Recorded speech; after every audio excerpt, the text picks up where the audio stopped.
KCWE, Kansas City is KC29.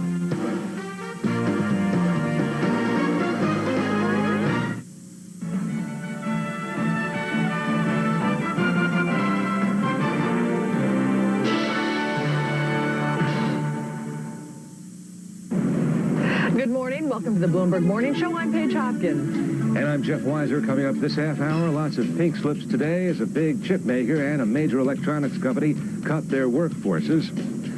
Microsoft reportedly talking to the government about making a deal as Intel settles a similar suit, and that Intel agreement helps boost the high-tech sector as the NASDAQ soars. Those stories coming up, but first, we check in with the Bloomberg Financial Markets Desk for an update. Well, good morning from the Financial Markets Desk. I'm Dylan Radigan. U.S. futures right now pointing to a slightly higher open coming off of yesterday's mixed session where we saw the Dow hold steady and the NASDAQ rally upward. We have all three futures up just a tad at this point in time. Dow futures right now up 9 points to 97.57. That's your early Dow future. It stopped trading about 30 seconds ago. S&P futures up 0.3 of a point, call it unchanged, to 1283, and NASDAQ futures up 1.6 points to 20.45. So we'll see whether the slightly positive bias in the early U.S. futures trading bears its way out into a bigger positive bias as we approach the open this morning. Overseas, we had a good night both in Europe and in Asia. The Nikkei 225 in Japan closing up 2.1%, or a little over 300 points, crossing the 15,000 mark on the Nikkei. That is a 3-month high for that average. They are benefiting from the news out of Sony, from the news out of Sony that they will be making some cuts and some restructuring, sending Sony actually to its biggest 5-day gain in 11 years. So Sony having a good time of it over there right now, and they're not the only one. Hitachi, Toshiba, a lot of the other Japanese electronics makers putting in good showings overnight on optimism for the electronics business in Japan at this point in time. In Hong Kong, we had a 2.6% increase in the average. Real estate developers on the rise in Hong Kong on optimism that the low rate environment, and they have dropping rates over there right now, will continue to benefit the real estate developers as capital remains cheap for continued development. So we'll see whether that continues to bear its way out. Over in Europe, we had all the averages are up just a little bit. The FTSE 100 up 0.5 percentage point. In the UK, the CAC 40 in France up a similar 0.5 percentage point. In the DAX in Germany, actually up a full percentage point. The big gainers over in Europe are the oil stocks. We have the OPEC meetings coming up March 23rd, and there have been some indications from some OPEC nations that they may look to try and put some sort of a curb on oil production. To what degree is not clear, but crude oil right now at $13.63 a barrel, which is higher than it's been in some time, and that's benefiting the oil stocks in Europe. Watch for the oil stocks in the States to benefit from that price movement as well. On the other side, the tobacco stocks may get hit a little bit. BAT Industries, the world's second largest tobacco company, coming up short on earnings. Philip Morris down over. We'll see how that pans out. 30-year giving you 5.6%. That is all from the Financial Markets Desk. We have news this morning of some major cuts coming at two well-known firms. We begin with Advanced Micro Devices, the biggest rival to Intel in the computer chip industry. AMD says it will eliminate 300 jobs, or 2.2% of its employees, and the company's warning production problems will result in a significant first-quarter loss this year. AMD says it just can't produce enough of its new K6 processors. It's the same glitch that hurt fourth-quarter results as well. Before the announcement, shares of Advanced Micro Devices rose $0.50. And as we reported moments ago, huge cuts are coming at Sony. The world's second-largest consumer electronics maker is eliminating 17,000 jobs. That's 10% of its workforce, and closing 15 of 70 factories. The Japanese firm is also planning to spend almost $3 billion to turn 3 subsidiaries into wholly owned units. Included among them are Sony's music and video game businesses. By the end of the year, the company will be reorganized into 3 autonomous business groups run from Tokyo. Sony's chairman says the moves are aimed at increasing the firm's competitiveness in the 21st century. ADRs of Sony rose 3 5/8 yesterday. Well, on the heels of yesterday's settlement between Intel and the government over antitrust charges, reports indicate a similar effort may be in the works in the Microsoft case. The Seattle Times says people close to the case indicate both sides are exploring ways to end the long dispute. The trial is in recess, and it's been speculated a deal might be worked out before it resumes in April. Regulators accuse the software giant of illegally using its dominance in the market to expand its business. Microsoft denies the charges. Yesterday, shares of Microsoft rose by a little more than $4. Intel's settlement with the government helped the high-tech sector soar. Yesterday, the NASDAQ jumped 60 points, or more than 2.5%, to close the day just shy of 2,400. Intel rose $5 after the agreement was announced. Analyst Vincent Farrell thinks the company's founder and CEO knew he had to swing a deal. I've always thought that Andy Grove is a very practical businessman and has a vision, but a practical vision. And he sees the problems Microsoft has. Don't go through that. Settle. Get on with your business. Don't expose yourself to that sort of risk and vulnerability. I just think it's a more practical approach. Another big winner yesterday was Novell. The networking software maker was the largest gainer on the NASDAQ after positive comments about the firm's stock came out in Barron's during the weekend. And while the NASDAQ jump made headlines, the 7-point rise in the S&P 500 quietly brought that index to a record high. Now let's take a look at some other stocks to watch today. We're following British American Tobacco. The world's #2 cigarette company says its 1998 profit fell 16% to $557 million. That's a bigger loss than analysts expected. The company says growth in Europe failed to offset costs of tobacco litigation here in the United States. The maker of Lucky Strikes, Kenton, Benson & Hedges, is also warning that first quarter profits will not match last year's results.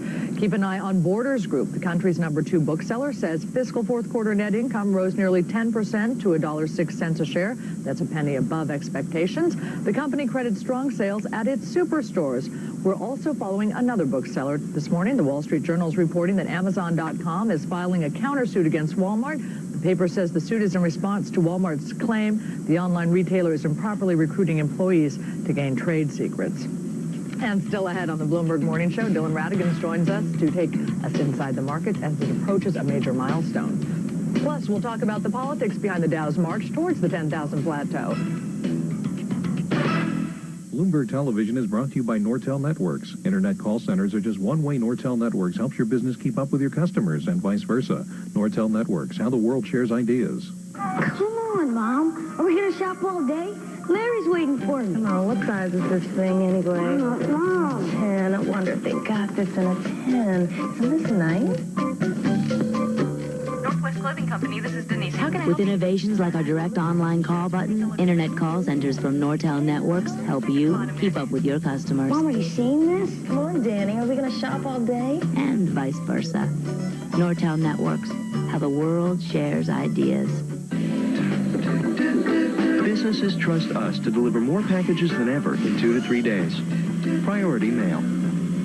Businesses trust us to deliver more packages than ever to every address and post office box in the U.S.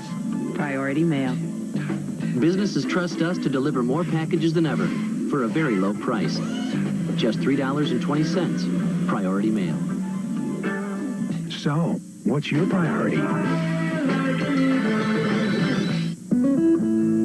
I'm Steve Kirby. These are my mountains. I test emissions for Ford Motor Company. We're up here in the Rockies testing Ford, Lincoln, and Mercury sport utility vehicles.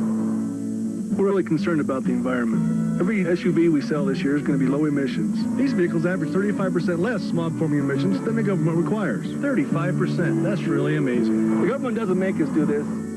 We're doing this for my mountains. Better ideas driven by you. Mortgage interest rates have been slashed to some of their lowest levels ever. The time to refinance is right now. Just call ViTech Funding at 1-800-71-FIX. Today's low 30-year fixed rate is just 7%. APR 7.261%. There are no points, no deposits, and rates will never go down to 0. So what are you waiting for? It's smart financing from ViTech Funding. Refinance now to a low 30-year fixed rate of just 7% with 0 points. Call 1-800-71-FIX. I'm Susan McGinnis. Join us this afternoon to see how Wall Street ends the trading day. After last week's record-setting rally, it's shaping up to be another volatile week. Still, many are now talking about a Dow 10,000. We'll have our market watchers here tell us what they think the chances are. That includes Joe McAlinden from Morgan Stanley, Dean Witter, and Henry Asher of the North Star Group. It's all this afternoon on Bloomberg Television. All right, well, the Dow failed to edge closer to the magical 10,000 threshold yesterday, but that is still not stopping the chattering class in Washington from trying to hand out some early kudos. We get more from Bloomberg's John Wardock. With the Dow Jones Industrial Average just a stone's throw from the 10,000 mark, political economists in Washington are already busy trying to hand out credit. The leading recipient appears to be Federal Reserve Chairman Alan Greenspan, whose policies the last few years have kept inflation at bay and immunized the American economy from the Asian contagion. There's a lot of respect out there for Alan Greenspan, obviously, out on the street and in the economy, and I think, given his stature, it is important what he does, how he steered us, and I think that he has steered us very well through these crises through the last couple of years. But President Clinton also deserves credit, say some of his harshest critics. His leadership has been good. It has not been outstanding. It has been strong because it's been consistent, and it's primarily in the area of free trade and in balancing the budget. And not to be left out are congressional Republicans. Their balanced budget deal with the president in the summer of 1997 has kept spending down. If they stay with those spending caps, that's a strong signal to Wall Street that we are, the Congress is very serious about continuing to have a balanced budget, continuing to have fiscal discipline, and continuing to have surpluses. Surpluses that are expected for years to come. Perhaps most interested in receiving credit for the Dow is the Republican-led Congress. Given the impeachment drama drove their poll numbers south, Republican leaders are looking for some good news, any good news, so they can turn things around. John Wardock, Bloomberg Television, Capitol Hill. Well, as soon as the Dow crosses the 10,000 mark, observers believe both the White House and top congressional leaders will make public comments in an effort to capitalize on the historic moment. John Wardock just reported about the politics behind the run towards the Dow 10,000. To give us a little insight into the market movement towards that milestone, we say good morning to my colleague and U.S. markets reporter, Deborah Stern. Deborah, thanks for coming up. Thank you. How big of a deal is Dow 10,000 beyond being purely a number, sort of like the year 2000? Right. Well, you can look at it somewhat the same way. It is a psychological milestone. It's a big milestone. 10,000 is a nice big round number, but it's also a psychological milestone. The markets have been doing very well, and 10,000 is really something that indicates to investors that we've reached a good point in the market, and the bull market should continue. That's the general sentiment behind that. And so it's like, what's the so what? It's like the Dow's at 10,000. Clinton's going to go out and talk about it. The Republicans are going to talk about it. We're probably going to have every chief investment strategist at every investment bank on Wall Street talk about it. Well, they already are. They already are. And it is somewhat of a so what. You're right, because the Dow has excluded some of the fastest growing stocks. The big fastest growing stocks of the 1990s are in the S&P and the NASDAQ. But the Dow doesn't have 5 of the 10 biggest companies in the U.S. It doesn't have Dell, Microsoft, Intel, Cisco, or Pfizer, and those are 5 of the 10 largest. So you have to ask how reflective of the U.S. economy and the company's picture is the Dow. And it sounds like you're telling me that it's not necessarily that reflective. Well, it has been a fairly good indicator over the past several years. It has kept up fairly well with the S&P, but the point is it's not where the action is. The action is in the S&P and the NASDAQ. And I talked to money managers and traders and said, how closely do you pay attention to the Dow? And they said the public pays attention to the Dow. It's a brand name. But we look at the individual sectors. We look at the S&P for the broad market and the large caps. We look at the NASDAQ for the techs. And the Dow is something people discuss at cocktail parties. Okay. Well, this is not a cocktail party, and we are talking about the Dow. There's obviously an aspect to this average that makes it relevant. I mean, even if it's interesting, if you look at it, although it is only 30 stocks, if you look at it, it really does mirror, it's pretty close to the S&P 500 in terms of performance.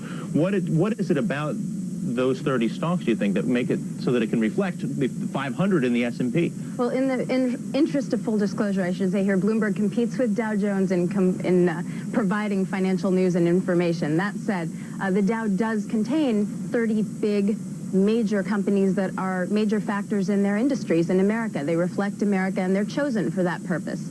They've been through several economic cycles, and that's why they're chosen to be in that select group. Okay, well, we just have just a few seconds left, 30 seconds or so. But oil stocks, which have been getting killed for the past year, they're the #1 performing group in the S&P 500. Is oil back? Well, there is some question. Crude has been rising. There's that meeting with OPEC coming up, and people are thinking that whatever they're discussing there as far as cutting back on some of the supply is going to mean there's going to be less oil, hence the price is going to go up. And oil stocks have been battered down for quite a while, but money managers have been saying this is a good bet for the long-term investor. Okay, thank you very much. She is Deborah Stern, U.S. markets reporter for Bloomberg, you heard the story here. We'll see what happens with the Dow 10,000 and the oil stocks as the markets open today. Stay with us here as Paige and Jeff will be right back with a look at the European markets. Bloomberg Television is brought to you by First Union. Whatever your financial needs, come to the mountain called First Union, your guide to the financial world.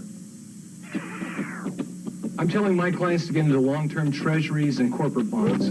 I recommend... Economic studies show I said it 2 years ago. Fair market this year. But I see the Dow hitting 10,000. Maybe even 11,000. Tanking to about 5,000. 12,000. Hello. We've been looking at a major sell-off all morning today. I see some real bargains there. The Fed will lower interest rates. The Fed will raise rates by... Recommend shaving your equities by 7%. Internet stocks. Soared on rumors of Time to junk buy. bonds. Just your jive talking. It's time to hold. I'm telling my clients... Everyone's got an opinion. Not everyone has 65 years of experience to back it up. Evergreen Funds, since 1932. Searching for the right investment? Here's one worth a closer look.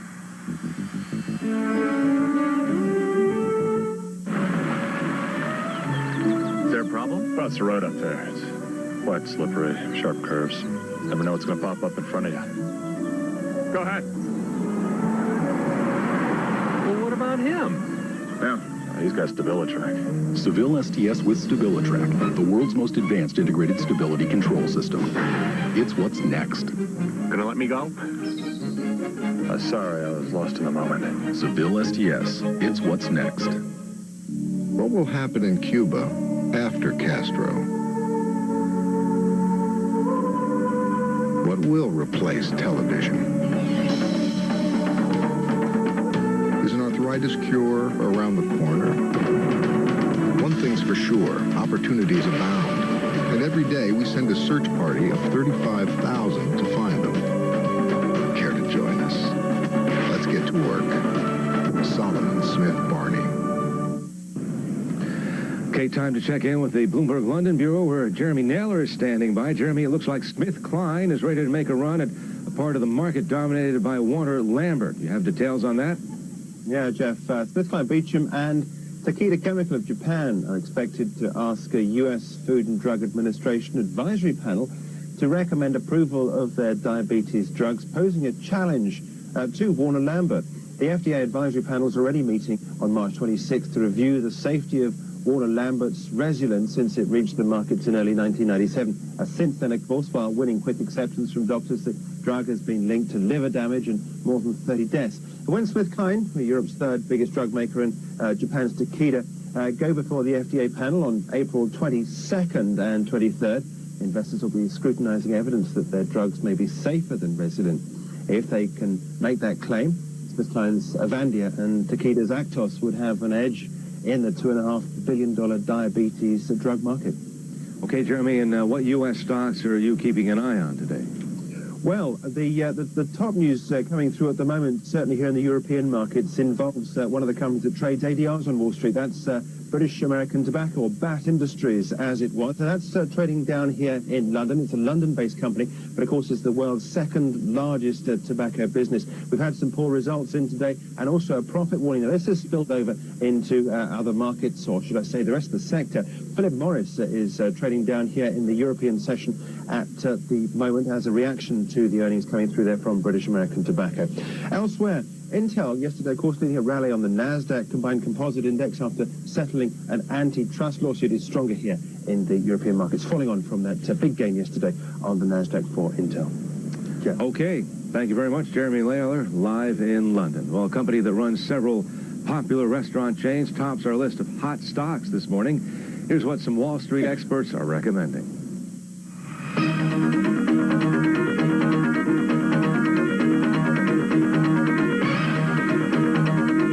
This is the restaurant spin-off from Pepsi. You know, Pepsi happens to be the largest operator of restaurants, and these three include Kentucky Fried Chicken, Pizza Hut, and Taco Bell. 30,000 restaurants in 100 countries worldwide.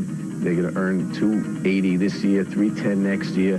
The goal here is that the company wants to have a reduction of company ownership to 25%, which means that a lot of the refranchising proceeds will be used to pay down debt, and that'll help profits. Also, the restaurant group happens to be the 5th best performing Dow group this year.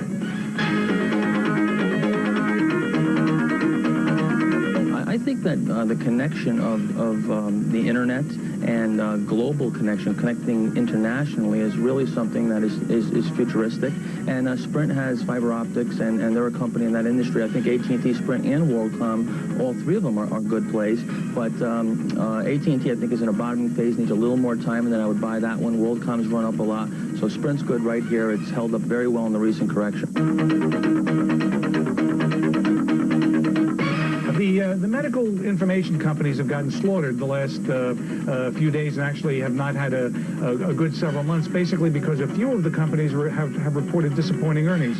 Shared Medical is not one of them. It is a tried and proven company with a large installed base, high recurring income, low PE ratio, and accelerating earnings growth. And so that stock is down in sympathy with some of the other ones and really shouldn't be. And we'll have more stock picks coming up later here on the Bloomberg Morning Show. The biggest shareholder of Lycos is trying to block the internet company's proposed deal with USA Networks, and CMGI chairman David Weatherall is resigning from the internet search engine's board. Weatherall says the current deal is inadequate, and Lycos should get a larger stake of the combined companies. The stock has fallen about a third since the deal was announced last month. A big deal in the defense industry is in jeopardy. Senior members of the House Armed Services Committee say they're opposed to General Dynamics' planned $2 billion purchase of Newport News shipbuilding. The congressmen are concerned the move could stifle competition in some cost-cutting designs. General Dynamics, the maker of the F-16 fighter, is the 4th largest U.S. defense contractor. Newport News is the top maker of nuclear aircraft carriers, and yesterday's shares of Newport News shipbuilding closed at 28 13/16. Well, stay with the Bloomberg Morning Show. Coming up, the president promises to help victims of last year's deadly weather in Central America.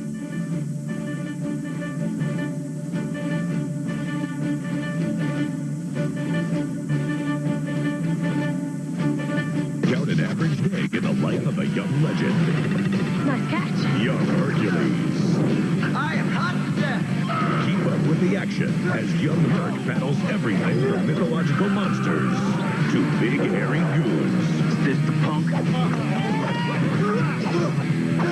This is where the legend began. Watch Young Hercules. Definitely cool. Today at 3:30 on KC29. Tuesday on UPN, Mo uncovers a classmate's big secret. Please don't tell anybody about this. He's homeless, but to help, will she betray his trust? I'm obligated by law to do something. Jason, I'm sorry. I knew this was a mistake. On an all-new Moesha. Then it's the series premiere of Family Rules. They're 4 sisters growing up under one roof. A child's guide to sex. And oh boy. Oh, there's a pop-up book. Are they growing up fast? Family Rules, right after Moesha. Hi, I'm John Hart. As a professional soccer player for the past 11 years and a veteran of 2 World Cups, I know that it takes healthy feet to score goals and win games. No matter what you do, the health of your feet is important to your overall health and fitness. Undetected foot conditions can lead to disabilities that can seriously affect your mobility and quality of life. For more information or for a podiatric physician near you, call 1-800-FOOT-CARE. Don't let your feet sideline you. The game of life is too important. Thank you very much. And now for our next speaker, Stanley Glitchner.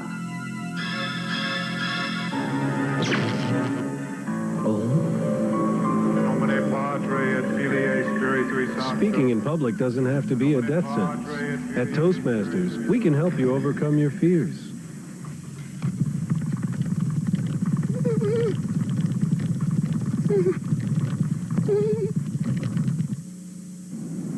With a look now at world and national news, we go to Bloomberg's Denise Pellegrini. Denise? Good morning, Paige. It is day 2 of President Clinton's trip to Latin America. He'll be in Honduras today after arriving last night to a grand welcome at the airport in San Salvador. Clinton told the crowd all Americans have an interest in rebuilding Central America. The president is inspecting damage in the region from last year's devastating Hurricane Mitch that left more than 9,000 people dead. The president visited the spot near a volcano where mudslides buried 2,000 people. Direct mail companies are again in the spotlight today on Capitol Hill. There's a push in Congress to police the contests that say you may already be a winner. Now, yesterday, a Senate committee heard that you're more likely to end up a loser if you get suckered into sweepstake gimmicks. Lawmakers want companies to clearly state the odds of winning, how much a prize is worth, and that you don't need to buy anything to win. Turning to sports, as you know, the baseball world, as well as a generation of Americans, lost a hero yesterday. For more on the life of Joe DiMaggio and a sports update, here's Bloomberg's Jerry Azar.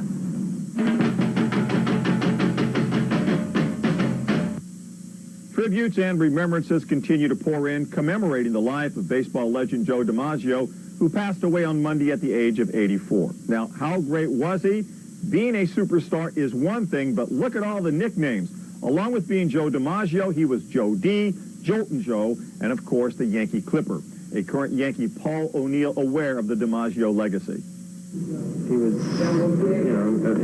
in the class by himself when it comes to the history of baseball and especially the history of the Yankees. So, anytime a man loses his life, it's a sad time, but believe me, his name will be remembered forever. We go to the NBA and the Philadelphia 76ers seeking some payback against Miami. After all, it was the Heat who snapped the Sixers' 6-game winning streak on Friday. For Miami, Alonzo Mourning limited to just 24 minutes after he twisted an ankle. While he was in there, got that basket, Alonzo had 15. For the Sixers, no one can out-quick Allen Iverson off the outlet. He finishes it off, Iverson with 28. Now, the Heat got a big boost off the bench from Terry Porter, 20 points in 32 minutes for him. Even with all that, it's all even, 89 all. Heat with the ball. Tim Hardaway off the baseline, shot won't go. Dan Marley one times the putback, game winner. Heat win it 91-89. Following Dave Cowan's resignation on Sunday, the Charlotte Hornets announced that assistant Paul Silas would be the interim coach for the remainder of the season, which can't come soon enough for Charlotte. Scoreboard winners include Atlanta, Detroit, and Milwaukee over Chicago. Also winning in the NBA, Portland, they've got the best record in the league, and Miami. Talk about some hockey with Dominik Hasek sidelined with a groin injury. Buffalo Sabres at a disadvantage as they visited the Carolina Hurricane. Opening period, Hurricane with the puck. Andrei Kovalenko goes to the backhand. It's his 14th. They build up a 4-0 lead. They beat the Sabres 4-1. And that's sports. I'm Jerry Azar, Bloomberg Television. All right, thank you, Jerry. And legendary country music singer George Jones is getting better. Jones was in a one-car accident Saturday near his home in Franklin, Tennessee. He suffered a punctured lung and a ruptured liver. Jones does remain in critical condition, but his doctors say they're optimistic and still hope to take him off a ventilator soon.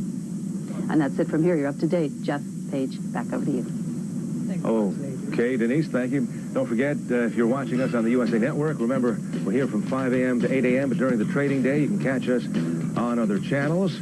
In New York City, for example, we're on WNBC-TV from 9 a.m. to 6 p.m. Check your local cable listings. And, of course, we're on satellite-delivered direct TV nationwide, 24 hours a day.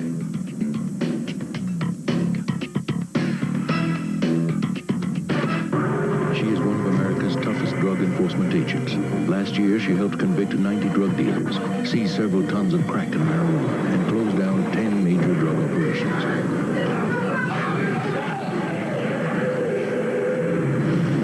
She is a 68-year-old grandmother named Irma. She set up a community drug watch that is not only changing her neighborhood, but its future. There are many ways to help in your community. Call the Points of Light Foundation. Do something good. Feel something real. Everything I hoped and dreamed for, I have now. Job Corps changed my life completely. Got a dream? I learned things I never thought I would learn. I'm a better person today. I never thought I'd get this far in the automotive world. I'm going to college next month. Got a goal? Job Corps does open doors for you. I wouldn't mind opening my own shop in the future. It's the best thing that ever happened to me. If you've got a dream, got a goal, and got a phone, call Job Corps now. 1-800-733-JOBS. My son, Daku, was riding a motorcycle when he was struck by a car. I had spoken to him previously about donating his organs, and it made it so much easier for me to make the decision. I knew that this is something that he wanted. I didn't have to feel guilty about making a decision, doing something that he may not have wanted. Every day I tell people, talk it over. You must let people know what you want. There are many vital municipal services, and local government works best when citizens get involved. Communities thrive when citizens and government are partners with a common goal. And there are so many opportunities to make friends while making a difference. Get involved. Contact your city hall or call the National League of Cities for a free brochure. Get connected to your community's future today. A message from the National League of Cities.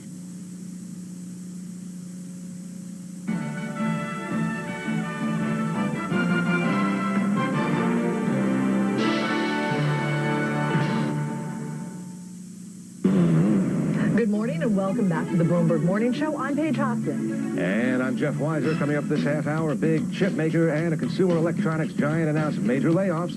We'll have all the details. Also ahead this morning, Hewlett-Packard turns to the internet to boost sales. We're going to have the latest. And a day after settling with chip maker Intel, is the government ready to pull the trigger on a deal with Microsoft? Those stories and more, but first we get an update on the financial markets with Bloomberg's Dylan Radigan. Well, good morning from the financial markets desk. The U.S. futures at this point pointing ever so slightly higher right now. Dow futures, the early Dow future closed up 9 points to 97.57. S&P futures up 0.4 of 1 point to 1283. Let's call it unchanged. And the Nasdaq future up a point and change to 2045. So, as I said, an ever so slight upward bias in the early futures market. However, it is a very active news day in the U.S. So watch for the volume to be high and watch for potentially significant movements in a lot of securities. I want to go over a few of those stories for you early here as we set up for the open. We have DG International, ticker DGII. This is a computer networking company saying that they are going to be taking a loss in the upcoming quarter. They are expected to earn 14 cents. So a positive turns into a negative over there for a restructuring charge. You can see the stock down 13/16 yesterday. Watch for more potential weakness in DG today as we head into the session. Also a potential deal that may not come through after all. General Dynamics put out that unsolicited $1.95 billion offer for Newport News shipbuilding. Well, the word from the U.S. Armed Services Committee, a senior official over there, saying that they do not like the idea of this transaction. They think it could be anti-competitive. So watch for any premium that had been built into Newport News, particularly to potentially come out on news out of the U.S. government that they do not like the General Dynamics offer. Again, Newport News is the ticker on the target there, and the stock actually closed at 28 13/16 yesterday. So that's the story on that deal. We have a couple of small companies reporting earnings this morning. Gadzooks is one of them. They are a retailer. They were expected to lose 3 cents in the quarter. They lost 10 cents. So watch also for some weakness there. You can see the stock up almost 0.5 of a point yesterday. Watch for some weakness in Gadzooks on the wider than expected loss to earnings. There also the tobacco stocks could come under weakness. BAT reporting that their earnings were down for 1998 because of the tobacco settlement. Philip Morris down just slightly overseas. We'll see whether that has a significant impact or a marginal impact as we head into the open. But again, it is likely to have a impact on the tobacco stocks today. Over in the fixed income market, you're getting a yield of 5.60% on the 30-year, 121 yen, 1.79 Deutsche Marks for any dollar you might own. That is all from the financial markets desk. I'm Dylan Radigan. And thanks for the update, Dylan.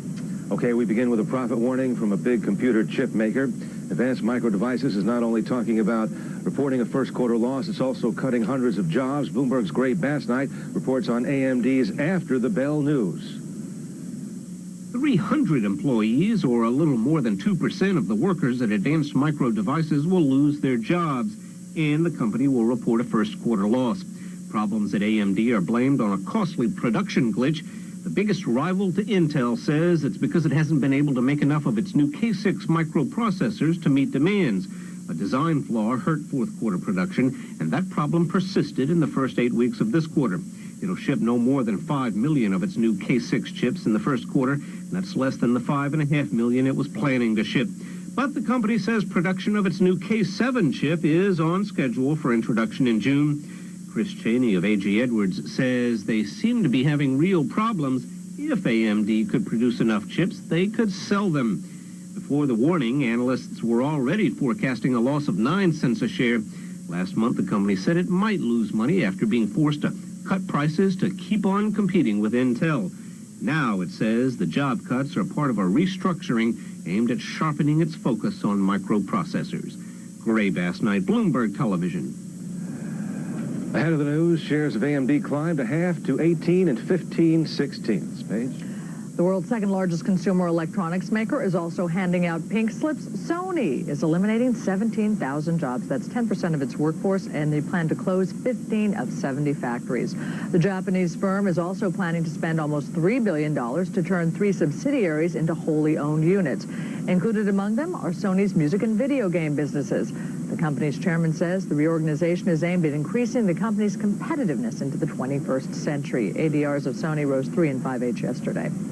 The stock soared overseas this morning as investors cheered Sony's moves. Shares of Sony rose nearly 9%, and that helped the Nikkei surge over the 15,000 plateau for the first time in 3 months.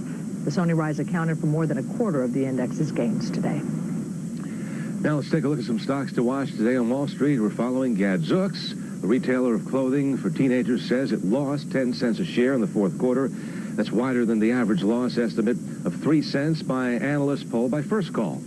And there's a profit warning at Hypercom. The maker of electronic payment systems says it expects to report a loss for the third quarter. The company blames the Brazilian currency devaluation and depressed economic conditions in Asia and Latin America. And A. Schulman Incorporated is also warning of lower profits. The supplier of plastic compounds and resins says it expects second quarter net income will be below the 31 cents it made 1 year ago. Analysts were expecting 33 cents a share. The company cites low pricing in the worldwide plastics market and higher expenses.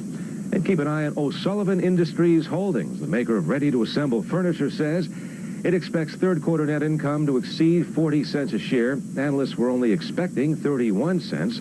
The company cites stronger than anticipated sales and improvements in manufacturing activity. Well, we have a lot more for you ahead on the Bloomberg Morning Show. We're going to head to London and see how stocks are performing in Europe. Also ahead this morning, a profit warning from a big tobacco company. We'll give you the details. And we'll tell you where the experts see the U.S. stock market headed. Stay with us. We'll be right back.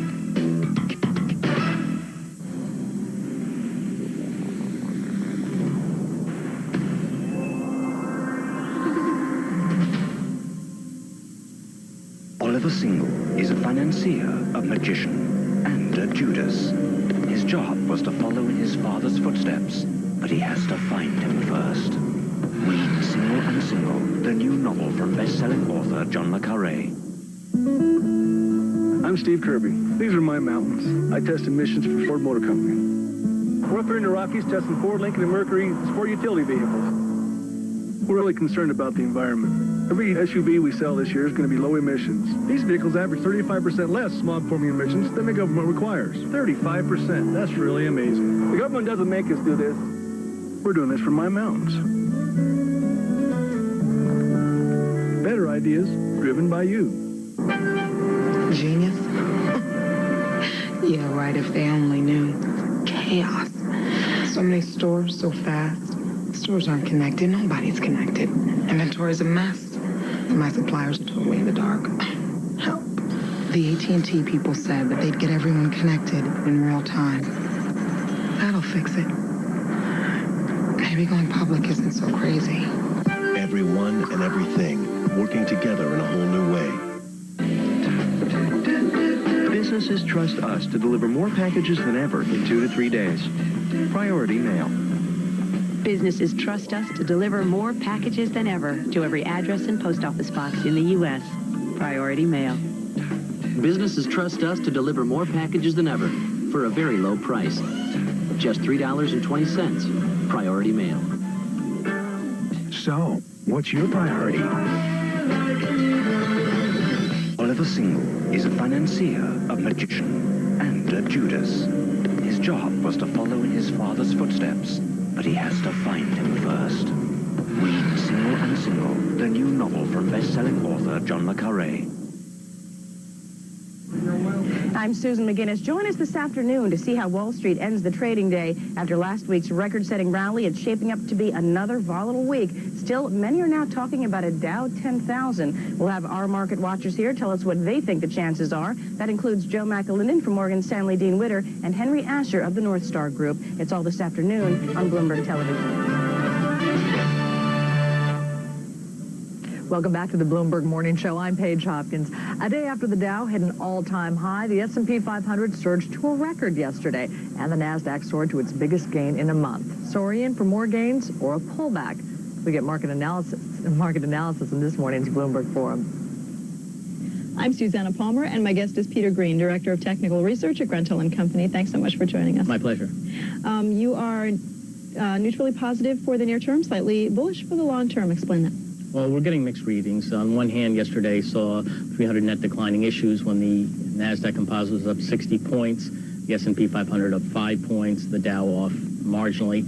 Also, put-call ratio showed some put buying, but mostly call buying, and you like to see a lot of put buying at this stage near term. On the other hand, money flows are very constructive, not only for the Dow, the S&P 500, and that's probably an overriding factor here while we're positive near term. Okay, so then, you know, the overriding factor is what you're paying attention to, right? Correct. Right. NASDAQ close to a resistance point. Correct. If the NASDAQ composite can print 2,410 today, that would suggest a retest of the former high in the 2,500 area near term. So then if we see it break out of that, then we can expect it to go higher. Correct, and that's probably a likelihood. Dell broke out yesterday, Cisco broke out, so that's constructive near term. Let's talk about crude oil. It was moving higher, and that's certainly been a component of low inflation. Low inflation being one of the best things that this market has seen over the last couple of years. Correct. Should we be concerned here about the rise in crude oil? Well, I wouldn't be overly concerned, but the April crude contract did break out yesterday, closed roughly around $13.50 or so. My sense is it could go now to $15.50 on the April contract, and that would give a lift to the CRB index, perhaps towards 200. This is just a minor upside bias, nothing major long-term. It's just a minor wiggle. Mm-hmm. You're encouraged by what you see as positive money flow into the Dow 30. Correct. Most Dow 30 components are showing very constructive money flow. Caterpillar, Minnesota Mining, Exxon, for example, bullishly diverging away from the stock price. That's very constructive. Caterpillar and 3M, some of the stocks that do best when the economy is expanding? Correct. We like Caterpillar and 3M here. There has been a rotation a little bit towards some of these stocks and away from technology. I don't know if that's still, so much of an issue, but are we going to continue to see some of that, do you think? Well, I think we can see both move up, actually. We like the fact that, in our opinion, Japan's bottoming out, and that'll help out the cyclicals, also will help out the technology stocks as well. Okay. We'll leave it right there. Thank you so much for your comment. Thank you. We've been speaking to Peter Green. He is Director of Technical Research at Gruntel & Company. I'm Susanna Palmer for the Bloomberg Forum. Thank you, Susanna. Well, Hewlett-Packard is making another move to boost its business. The world's #2 computer maker has formed an internet company, an internet business unit designed to boost sales. Products in the new unit include electronic commerce and computer security software, internet banking software, and what's called Chai, the HP's own version of Sun Microsystems' popular Java software. Just last week, Hewlett-Packard said it will split the company to revive sales. Shares of Hewlett-Packard rose 1 3/4 to 69 7/8 yesterday. A giant cell phone maker is offering a new feature aimed at helping you keep your life in order. Gene Lee has more in this morning's Bloomberg Tech Report. The Bloomberg Technology Report is brought to you by OnNet from MCI WorldCom.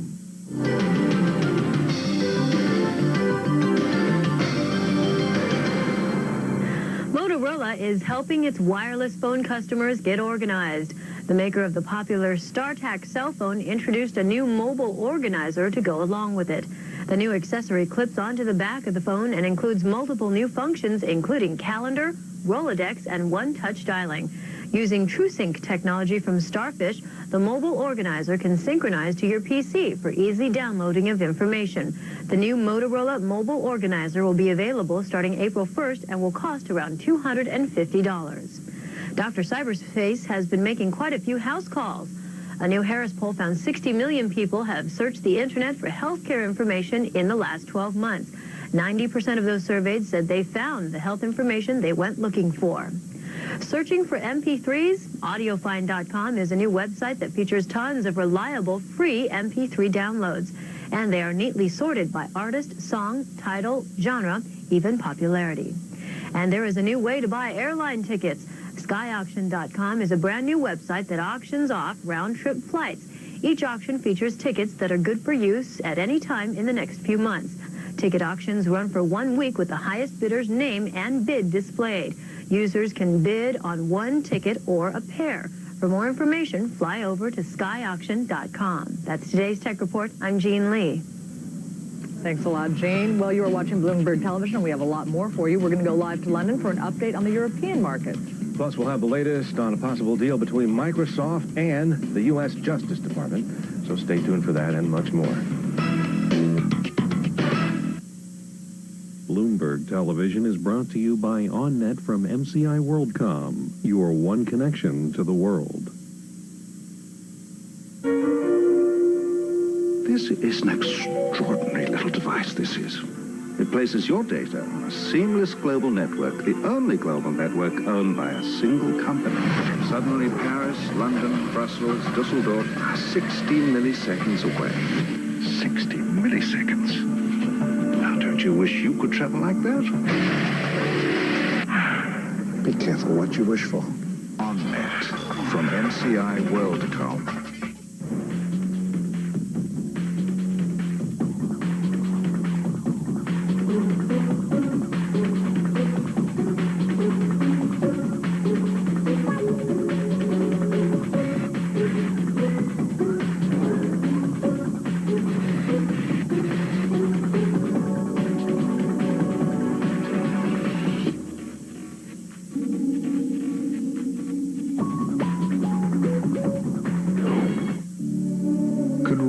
Eventually cost a dime a dozen? Will you ever buy options on a rock star? Is there potential in the bot? One thing's for sure, opportunities abound. And every day we look at them through a microscope. Like a peek. Let's get to work. Solomon Smith Barney.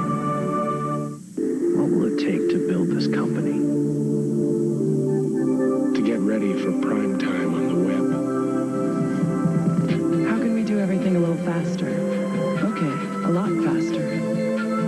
When they're looking for answers, more CIOs, more MIS managers, more people, look to Compaq than to any other computer company in the world. Limits? What limits? Compaq. Better answers. It's time to head to London and check in with Bloomberg's Jeremy Naylor for an update on the European markets. Hi, Jeremy. A profit warning. Hi, good morning to you. Good morning to you. There's a profit warning this morning from a tobacco giant. How are the markets reacting? Yeah, it's not looking good for the tobacco sector, Paige. We've seen some big declines today on the European tobacco companies that have reacted to this news from British American Tobacco, as of course the company is now known. It split up from its financial services arm last September, and since then it's had to face the full brunt of the impact from the U.S. tobacco lawsuit, and it's also seen profits down as a result of the recessions that we've seen in many economies in the Far East, and also the downturn in business from Brazil. Of course, British American Tobacco is the second largest tobacco company in the world to Philip Morris. Taking a look at shares at the moment, British American Tobacco down 4.6%. Here in London, Gallagher, which is a big rival in the European markets to Bat Industries, down 4% in trade. And looking abroad to some of those other stocks, those US companies trading in Europe at the moment, reacting to this, Philip Morris and RGL and Nabisco both down in trade on this side of the Atlantic. FTSE at the moment up 80 points at one point, now up just 22 points ahead of the Treasury statement today on the UK budget. German DAX up 23, 4,815. That's it from me. Okay, thanks. That's Bloomberg's Jeremy Naylor in London. Jeff? Well, Paige, on the heels of yesterday's settlement between Intel and the government over antitrust charges, reports indicate a similar effort may be in the works in the Microsoft case. The Seattle Times says people close to the case indicate both sides are exploring ways to end the long dispute. The trial is in recess now, and it's been speculated a deal might be worked out between it before it resumes in April. Regulators accuse the software giant of illegally using its dominance in the market to expand its business. Microsoft denies the charges. Yesterday, shares of Microsoft rose by a little more than $4. Investors cheered Intel's tentative settlement with the Federal Trade Commission yesterday. The stock rose more than 4%. We get the details on the deal from Bloomberg's Irv Chapman. The nation's top computer chip company made an 11th-hour deal with lawyers for the Federal Trade Commission. I think they could agree not to try to get certain commitments regarding other people's, regarding their partners' intellectual property when they work with them. But I can't believe that Intel would do anything than be the master over its own intellectual property. Intel was accused of using its monopoly, protected in fact by U.S. patents, to make smaller companies share their patents as the price of collaboration. The government was worried that Intel was using its so-called monopoly power against some of its clients, particularly clients who also had access to processor technology. Intellectual property and patents don't mean the end of antitrust. What the FTC said is that we're concerned that Intel was using their monopoly power to bludgeon people. They can start with something very simple as "thou shalt not bludgeon in the future." There were superficial similarities with the antitrust suit against Microsoft. What Microsoft has been accused of doing in terms of linking two products together, it fundamentally can't be fixed. One side or the other has to back down completely. The terms of the agreement will be announced when the full Federal Trade Commission is ready to accept it. Intel is still in court in a related case, appealing a verdict won by Intergraph, a workstation maker that accused Intel of suffocating its business by denying access to vital technological information. The chief executive of Intergraph was to have been the lead-off witness for the Federal Trade Commission. This is Irv Chapman, Bloomberg Television in Washington. Intel was also accused of retaliating against Digital Equipment and Compaq by denying them technical data. Intel settled with them but contended throughout it had a right to deny the data to companies that were not conforming to valid agreements. Taking a look at some analyst moves to consider this morning, Fox Entertainment Group has reiterated a buy at Bear Stearns. The 12-month target, $32. The stock closed at $26.25 yesterday. CTC Communications is rated a buy in a new coverage at Credit Suisse First Boston. The 12-month target is $26. The stock closed at 13 3/8 in the last session. SJW Corporation is rated accumulate in new coverage at AG Edwards. The 12-month target is $75. That stock closed at 59 3/4 yesterday. And Suiza Foods is reiterated a buy by an analyst at BT, Alex Brown. Well, we have plenty still ahead on the Bloomberg Morning Show. Up next, we'll check out this morning's top news headlines. You're watching Bloomberg Television.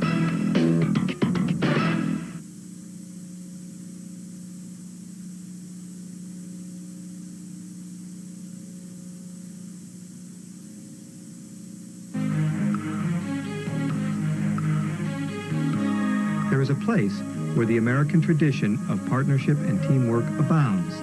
Guiding Eyes for the Blind in Yorktown Heights, New York. Professionals and skilled volunteers nurture these puppies to become half of a marvelous partnership. A guide dog and his partner. What do I know about these partnerships? Maybe you should ask my guide dog, Corky. Your generosity has made it possible to create these lifelong partnerships free of charge to deserving blind men and women. Support the continuing mission of Guiding Eyes for the Blind. Help us create these remarkable teams. Help us create the partnership of a lifetime. Be cool about fire safety. What would you do if you were on fire? I don't know. Jump in a tub? No, you gotta stop, drop, and roll. If your clothes catch fire, you gotta drop to the ground. If your clothes catch fire, you gotta go round and round. You just stop, drop, and roll. Stop, drop, and roll. Get down on the ground and stop, drop, and roll. Get down on the ground and don't you ever stand. Roll round and round and cover your face with your hands. You just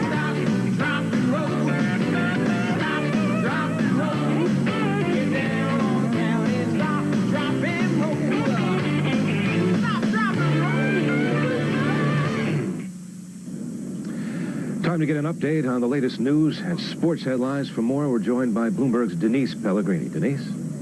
Thank you, Jeff. Well, spring may be only 2 weeks away, but you wouldn't know it by looking at the weather in the Midwest at this point. More than a foot of snow was reported last night in western Iowa. In western Minnesota, one person died when a minivan collided with a snow plow in poor visibility. Elsewhere in the state, travel is not advised because of snow and whiteout conditions. Nebraska and North Dakota also getting hit with freezing rain. Amtrak today taking the wraps off its new high-speed rail service. Amtrak hopes its new 150-mile-an-hour trains will be competitive with airplanes and automobiles in the Boston, New York, Washington Northeast corridor. Look at it go. The long-awaited secret name and vital statistics of the new trains will be released at today's news conference. And new statistics say at least 20 million Americans are at risk of heart attacks, and they still aren't getting cholesterol-lowering drugs that could save their lives. The numbers, released at a cardiology conference in New Orleans, say doctors prescribe the drugs to only 1 in 5 of those who benefit. Experts say it could be because doctors get paid better for treating diseases rather than preventing them. And turning to sports, the death of Joe DiMaggio meant a lot of things to a lot of people. With more, here's Bloomberg's Jerry Azar.